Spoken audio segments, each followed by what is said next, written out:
história com reforma urbana é bem mais antiga. A gente está conversando aqui, o pessoal falou do seminário, a gente está aqui comemorando 60 anos de Quitandinha. A minha história é bem depois do Quitandinha. Mas eu milito na reforma urbana faz mais de 30 anos. Por muito tempo acompanhei o Fórum Nacional de Reforma Urbana. Fui técnica em educação não formal da FASE, como várias pessoas que estão aqui reunidas hoje. Até fizemos um registro fotográfico. E várias das entidades que estão aqui promovendo esse evento são parceiras do IBDU nessa discussão, na discussão do direito à cidade e, em especial, do direito à moradia. Eu achei muito interessante, acho que a gente está num dia inteiro de discussão, e a gente está aqui falando de... Até quando estava saindo agora para tomar café, a gente sabe do quão difícil está a nossa situação. A gente faz essa retrospectiva desses 60 anos, o quanto a gente caminhou, mas quão grande é o desafio de cidade que a gente tem. A gente está num cenário extremamente difícil, em que pese ser o melhor cenário possível. E quando Marli fala... Marli foi embora, não foi? Marli, eu estou falando de você. E quando Marli fala que fica muito feliz de ver que as mesas, em especial a mesa que antecedeu a nossa, fala muito de esperança, é isso. Eu fico pensando, que caminho difícil a gente percorreu, como os desafios só crescem, mas como seria muito mais difícil se não existisse essa resistência, essa luta, que todos nós que estamos aqui e que estamos alguns há décadas, outros chegando, se esse movimento, se essa resistência, se essa luta não existisse, quão mais difícil seria essa realidade. E eu acho que direito a gente não mendiga, direito a gente conquista. E a pressão tem que ser permanente nessa conjuntura que a gente sabe de prevalência aí, de uma visão muito neoliberal da cidade. A gente tem as pressões políticas, um governo de coalizão, e se não houver pressão, não vai haver transformação. Então, a nossa missão é pressionar, é estar cobrando, porque só assim a gente vai avançar e vai efetivar minimamente o direito à cidade. Nossa mesa aqui, a última, para a gente estar encerrando, ela tem como tema justiça socioterritorial e ambiental. A gente tem a Júlia Franzoni, que é professora da Universidade Federal do Rio de Janeiro. Júlia vem aqui representando a campanha Despejo Zero, uma campanha bastante vitoriosa. O IBDU é um dos cofundadores e acho que todas as entidades que estão aqui presentes se engajaram nessa luta. Uma iniciativa do Fórum de Reforma Urbana de alguns anos atrás e que na pandemia ganha força e a adesão desse grande conjunto aí de entidades. Tem que saudar o seminário, Eu quero saudar o seminário a partir de quem organiza, gente? Não tem outro jeito. Então, eu quero saudar, cumprimentando a minha companheira, advogada popular também, Luana Velejão. Um beijo imenso. Ao Thales Fontana também é advogada. Os meus colegas de mesa, que são minhas grandes referências. Quando eu conheci a Messi, eu morava no Paraná, estou num lugar talvez melhor agora de estar encontrando. O professor Adalto, que é minha grande referência, está comigo no UFRJ, E cumprimentar a Fernanda, que é minha presidente ainda por cima, E a Terra de Direitos, que é a Organização de Direitos Humanos que eu integro, sou associada, é o apoio institucional que garantiu a nossa presença aqui hoje. E, claro, a campanha Despejo Zero, gente? Saudar a própria campanha. A minha proposta aqui hoje foi uma proposta que foi acordada e decidida junto com a campanha, que é uma articulação interinstitucional, como esse seminário também aqui já demonstra, e que desenvolveu, ao longo desses últimos 3 anos, o que a gente está chamando de repertórios políticos e jurídicos vitoriosos, que contribuíram e contribuem bastante para esse que é o nosso tema da mesa, Justiça socioterritorial e ambiental. herda e atualiza as melhores heranças do nosso campo popular organizado da reforma urbana. Então, eu vou recuperar no tempo que eu tenho, né, esses caminhos articulados pela campanha, que com certeza são maneiras de enfrentar as contradições capital-trabalho que Mércia tem colocado, que a Adalto muito bem colocou aqui também, que organiza e desorganiza as nossas lutas, dentro desse contexto que a campanha passou a existir, que tem a ver com o golpe jurídico parlamentar, a eleição do Bolsonaro, pandemia de Covid-19 e agora essa urgência de reconstrução democrática que a gente tem. Eu vou dividir a fala em dois momentos. O primeiro momento é para recuperar o que a gente tem chamado dentro da campanha de nós, da campanha, a composição plural, a estratégia de organização política que a campanha apresenta e o programa, a agenda da Despejo Zero. E segundo, a partir do que a gente chama de nós, da campanha Despejo Zero, como que esses nós, eu falo muito alto, mas é a última fala, a última vez, eu espero, eu não sei se eu vou conseguir falar baixo, mas... como que esses nós, da campanha, pelo menos vocês não dormem, eu vou incomodar quem dormiu. Como que esses nós da campanha Despejo Zero reverberam nessa gramática política e jurídica, herdando esses acúmulos da reforma urbana e atualizam incidências que foram fundamentais para, pelo menos, suspender despejos para mais de 70 mil famílias, né, gente? Muito bem.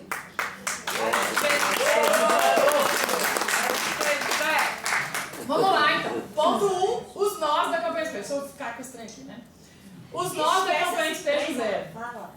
A campanha, vocês sabem, foi lançada no primeiro semestre de 2020 por mais de 100 entidades, e que todo mundo que está aqui sabe quanto que é difícil formar articulação com esse número gigantesco de entidades que está presente em todo o território nacional, em plena pandemia, e ela foi criada pelos movimentos sociais da reforma urbana e da reforma agrária, alô Karina, campanha criada pelos movimentos sociais da reforma urbana e da reforma agrária, e que articula organizações da sociedade civil e de direitos humanos como a Terra de Direitos, que eu sou advogada associada, grupos universitários como o Observatório das Metrópoles, o LABAC, nosso grupo na FRJ, instituições de pesquisa como o IBDU, que a nossa presidente está aqui, organizações de categorias profissionais, associações, instituições públicas como a Defensoria Pública da União, o Colégio Nacional de Defensores, redes nacionais como o Fórum Nacional de Reforma Urbana, o BR Cidades, e várias ações conjuntas com o Conselho Nacional de Direitos Humanos. A campanha está presente em todo o território nacional, como vocês muito bem sabem aqui, né?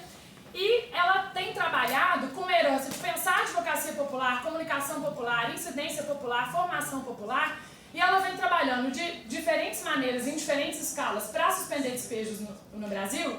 Por exemplo, com apoio local a essas famílias, mas também com assessoria jurídica e incidência política, o mapeamento regional e nacional de conflitos fundiários, e a Raquel está aqui, também é importante saudar e é importante lembrar, né? As ações de comunicação, mobilização e incidência na grande mídia que foram fundamentais para furar o cerco em defesa da vida, inclusive no contexto do governo Bolsonaro, e uma incidência nacional e internacional que foi por ação da própria campanha que a gente conseguiu que o relator da ONU de Direito à Moradia Adequada dissesse para o Brasil que a gente tinha que fazer moratória de despejos, né? E uma coisa também que é fundamental, que a gente está falando dessa união, né, dessa grande articulação que o campo da reforma urbana e o campo popular sabe fazer, contribuiu com pesquisas pioneiras, como foi o mapeamento e monitoramento de conflitos fundiários urbanos no país. Olha o que a gente tem escutado da companheirada aqui hoje. Os conflitos territoriais urbanos, eles têm dimensões muito diferentes no nosso território nacional. Você criar uma metodologia para mapear isso, fazer isso no contexto da pandemia remoto, foi uma coisa impressionante do trabalho da campanha Despejo Zero, né? E isso resultou em dados e relatórios que foram fundamentais para a orientação e construção de políticas públicas e que foram também decisivos nas medidas jurisdicionais que a gente teve perante o STF e outros tribunais que suspenderam despejos durante a pandemia.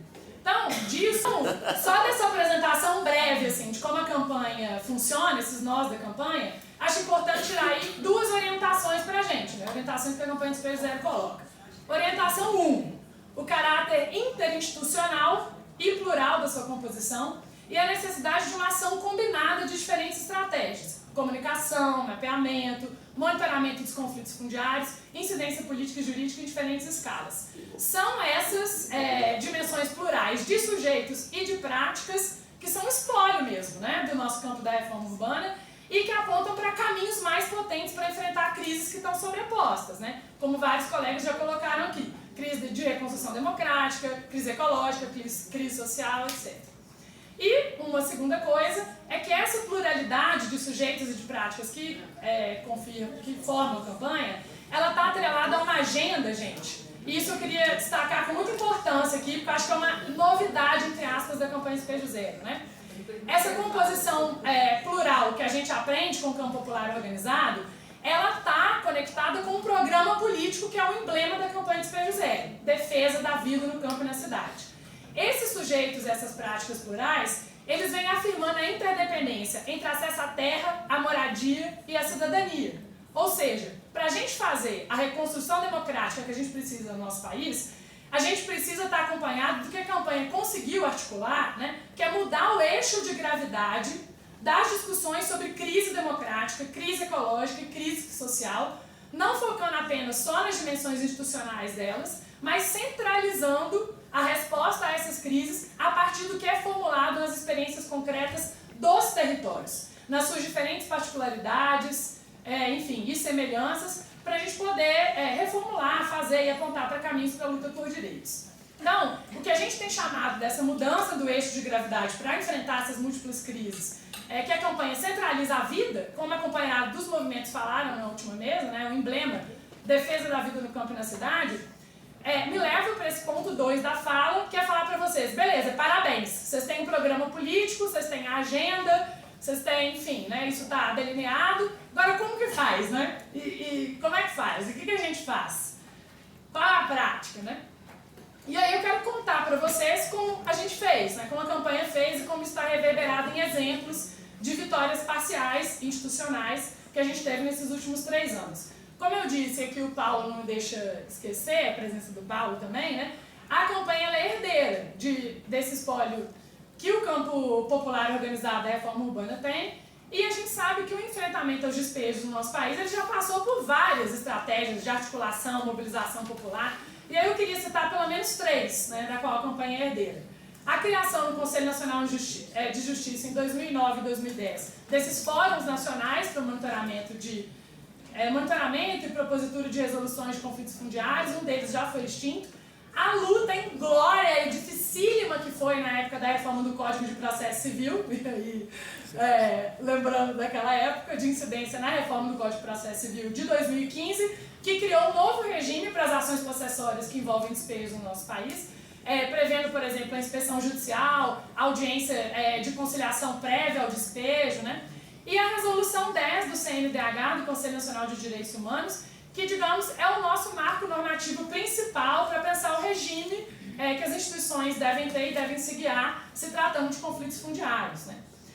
Agora, falando do que propriamente, né, a campanha construiu ao longo desses 3 anos e as reverberações institucionais, eu queria mostrar para vocês como as 4 teses político-jurídicas da campanha, elas estão presentes, estão escoradas nessas vitórias institucionais. Isso por quê? Quando a gente diz que decisão institucional e lei é só armadilha de Satanás, a gente esquece que muitas delas foi a gente que fez, né? Então, como é que a gente pode dar um nome para esse legado que é nosso, que é do nosso campo, para não dizer que isso foi vitória do Barroso, ou foi vitória de não sei quem, etc. Então, vamos lá. As 4 teses político-jurídicas da campanha Despejo Zero. Aí todas elas vão parecer bem óbvias para vocês, tá? Então, a primeira tese conflito fundiário é caso de direitos humanos e não caso de polícia, né? Então, os casos de conflitos fundiários envolvendo assentamentos informais, urbanos e rurais não são casos de polícia, né? Mas de aplicação do Marco Normativo Nacional e Internacional de Direitos Humanos. Segunda tese, a vulnerabilidade socioterritorial e ambiental tem que ser central para pensar como direito é acionado. Agora, olha isso daqui que tem tudo a ver também com o que a Karine e a Gisele estavam trazendo na mesa de manhã, né? A necessidade de medidas protetivas diferenciadas, medidas protetivas políticas e jurídicas diferenciadas, face ao agravamento da vulnerabilidade social nas diferentes regiões do país e destacando a centralidade das assimetrias territoriais, que são expressas, como já foi dito aqui também pela Mércia, em termos raciais e de gênero, e as repercussões da crise climática no agravamento das remoções. Ou seja, você não pega o direito que está escrito numa lei para forçar, para colocar fórceps num território. É esse território, com as suas questões específicas, é que vai acionar o tipo de, enfim, a gramática que você vai construir em termos de direitos, né? Terceiro, a vinculação entre moradia e saúde. saúde. Isso foi uma coisa genial que a campanha fez e que a gente conseguiu parar, assim, de fato, vários tratores, né, com essa tese. A proteção do direito à moradia, ela se vincula à proteção da saúde individual e coletiva, mostrando a interdependência entre direitos fundamentais, frente à priorização de negócios privados, etc. E a quarta tese é a remoção como a última razão, ou a última medida. Então, a remoção, ela só pode ser acionada, ela é a última medida, ela não deve ser acionada, mas ela só pode ser acionada se isso for contribuir para a efetivação dos direitos fundamentais das famílias envolvidas. E aí, eu estou encaminhando para mostrar para vocês como essas teses tiveram repercussões nos últimos 3 anos em termos políticos e institucionais. Primeiro, eu vou falar de legislações. Desde o começo de 2020, no contexto da pandemia, a gente conseguiu aprovar, vários de nós aqui somos membros de assessorias parlamentares também, a gente conseguiu aprovar leis municipais, leis estaduais e lei federal suspendendo despejos durante a pandemia. Como é que a gente fez isso, né? E parte dessa construção de ter aprovado moratória de despejos em legislação em contexto de correlações de forças hostis para o nosso campo, ela tem a ver com essa tese, né? Porque, para vocês terem ideia, a Associação de Magistrados alegaram inconstitucionalidade dessas leis. Como é que a gente conseguiu fazer isso passar, né? Ou seja, violava a separação dos poderes, eles falavam, viola o Código de Processo Civil e o rito das possessórias, o que vocês estão fazendo é ilegal. A gente conseguiu fazer isso preponderar pelo argumento de que se tratava de questões de saúde e questão sanitária e não tinha a ver nada com propriedade privada, com mexer no rito da possessória, etc. A gente deu a volta defendendo a saúde e defendendo a vida. A gente conseguiu também que o Conselho Nacional de Justiça fizesse uma recomendação para os juízes do país inteiro, a recomendação 90 do CNDH, do CNJ, né? Resultado de incidências que estão articuladas junto à campanha Despejo Zero também, o CNDH recomendou, né, o Conselho recomenda, que os magistrados tivessem especial cautela no caso de conflitos fundiários e que observassem a resolução 10 do CNDH. Isso foi fundamental, gente, porque a lógica que nós temos é a lógica militarizada, policialesca dos conflitos fundiários. E essa recomendação permitiu que a gente centralizasse a questão dos direitos humanos, inclusive tem no caso no Rio de Janeiro, que eu estou agora, dos oficiais de justiça falando que não iam cumprir a medida porque estava no contexto da pandemia, que não era o caso de polícia, ou seja, essa recomendação fez barulho e perturbou institucionalmente, né? A gente teve também, que ficou muito conhecida, né, os precedentes nos tribunais e, sobretudo, a ação, a DPF 828, a ação de descumprimento de preceito fundamental, esse nome horroroso, né, 828 no STF, e algo que a gente precisa falar desse jeito, né? A gente teve moratória de despejos no Brasil de assentamentos urbanos informais. Isso não aconteceu em nenhum outro lugar do mundo. Foi uma medida inédita. De 3 de junho de 2021 a 31 de outubro de 2022, as remoções forçadas em assentamentos informais no campo e na cidade. A nossa lei federal não incluiu o campo, né, que foi um retrocesso, mas no STF ficou decidido que a moratória envolveria assentamentos urbanos e rurais. Essa ação ela foi proposta pelo PSOL, em articulação com a campanha Despejo Zero, e aí a Fernanda estava lembrando no começo, mais de 20 entidades do nosso campo entraram como amicus curiae nessa ação no Supremo, numa espécie de guerrilha, mostrando a nossa leitura e várias contribuições que trouxeram dados sobre crise climática, vulnerabilidade social, pop-rua. Isso entrou o nosso monitoramento dos conflitos fundiários, os números envolvendo ameaça de remoção e remoção nos diferentes territórios do país, foram citados em diversas decisões do ministro Barroso, que era relator desse processo. Então isso foi fundamental para que a gente tivesse essas vitórias, né? E isso que a gente chama de gramática jurídica da Despejo Zero, que parece óbvio para a gente, isso ficou consagrado na decisão do Barroso, e isso é vitória nossa, né? Pensar a saúde como a interdependência de saúde e moradia, né? E a defesa do direito à vida, isso está na decisão dele. Preocupação com vulnerabilidade socioeconômica, e a vulnerabilidade permanece pós-pandemia, então é preceito fundamental. Então essa decisão ela tem que permanecer, né? Dever do poder público não aumentar o número de remoções. O Adalto estava falando aqui do Minha Casa Minha Vida. No Rio de Janeiro, o município vai construir um número ínfimo de unidades habitacionais, que não chega nem perto do número de pessoas que ele vai remover para construir as unidades habitacionais. Então, a gente tem uma decisão da Corte Constitucional dizendo que o poder público não pode aumentar o número de desabrigados, né? Que os juízes devem olhar o impacto das suas decisões e que se criou aí, gente, algo que há muito tempo faz parte da nossa luta, um novo regime para tratar os conflitos fundiários no judiciário. Acho que era o Dino que estava falando, né? Que o nosso sistema de justiça, a gente sabe, é totalmente refratário a essas questões, e ficou decidido nessa DPF que tem que se criar, e o CNJ está criando, comissões de conflitos fundiários, as comissões de soluções fundiárias nos tribunais de justiça e nos tribunais federais. Então, a resolução 510 do CNJ, é chato falar de número, mas tem que falar, são coisas nossas que estão aí. A resolução 10 do CNJ cria a Comissão Nacional de Soluções Fundiárias e regulamenta como essas comissões têm que ser criadas nos tribunais, né? A gente não teve ainda, o Ministério da Cidade está devendo para a gente, o Ministério da Justiça está devendo para a gente, a criação de uma comissão nacional de enfrentamento à violência nas cidades, nos conflitos fundiários urbanos, porque no campo a gente conseguiu. Em agosto desse ano, de 2023, foi criada a Comissão Nacional de Enfrentamento na Violência do Campo. Então, aí, para fechar, eu quero até ver. Vou até parar. Então, para fechar, a gente precisa pensar nos nossos desafios, como é que a gente torna perene essas vitórias no contexto, né, dessa correlação de forças que a gente está hoje. E nessa urgência de uma reconstrução democrática, a campanha está monitorando como que essas comissões estão sendo instaladas nos tribunais, e a gente ainda vai ter o julgamento de mérito dessa ação no Supremo Tribunal Federal. E a gente entende que esse marco de tratar os conflitos fundiários a partir de um compromisso mediado, né, dentro do sistema de justiça, precisa se manter. E acho que a campanha tem muitos aprendizados, né, mas acho que um dos principais aprendizados com a campanha de Espelho Zero é que o nosso programa de reconstrução democrática só vai avançar se a nossa gramática jurídica e política for pensada a partir dos territórios. E as suas expressões raciais, as expressões generificadas, né? E que para pensar democracia a gente tem que pensar terra. É isso que a campanha Espelho Zero está falando, né? Cidadania ampliada e seguridade social são dois lados da mesma moeda.